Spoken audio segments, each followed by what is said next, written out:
Ibn al-Qayyim says that when a person passes away, and the Hadith tells us this, that there's two scenarios that occur. The first scenario is that this person was a very pious person.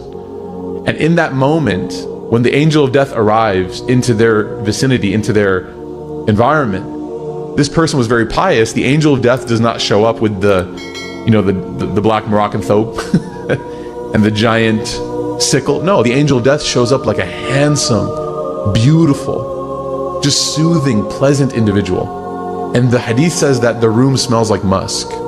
And the person who's actually on their deathbed in their last moments, they actually, while their face might not be able to, the Hadith says that they actually smile. They experience this joy, this pleasantness. And then, subhanAllah, when the angel of death arrives, the angel of death says, "Oh, you noble, wonderful person, it is time for us to go. Allah is calling you." And the soul, again, that you would think is like, wants to stay here, the soul's like, yes, this place is not it. And they basically, the Hadith says that the soul is removed from the body, and the example that is given is like when you pour water out of a glass, how smooth that is. And the angel of death is taking the soul by the hand, and then the angel of death shows, this is the first time now that the soul has seen the body, or out of body experience, right? The soul is looking at the body, the lifeless body. And then the angel starts to ascend the heavens, and you start going above even the base sky that we see as the highest, right? And you go throughout the heavens. And the Hadith says that on the way up, there are crowds and like just immense crowds of malaika, of angels.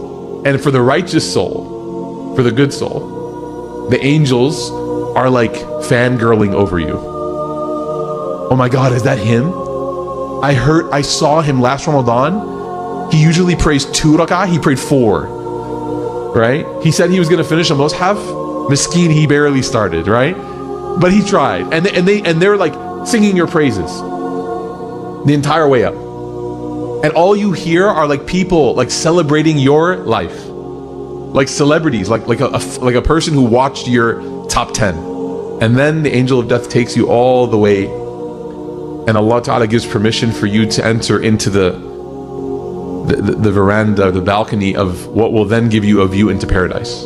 And Allah gives you in that moment, the righteous soul, special permission to look at your reward in paradise, your abode, your home, what you spent your whole life building. That's your moment. And you get to see your neighbors, and you get to see everything. And the soul looks in disbelief and says, "That mine?" And the angel of death says, "What?" "And much more." And then the angel of death takes the soul very gently down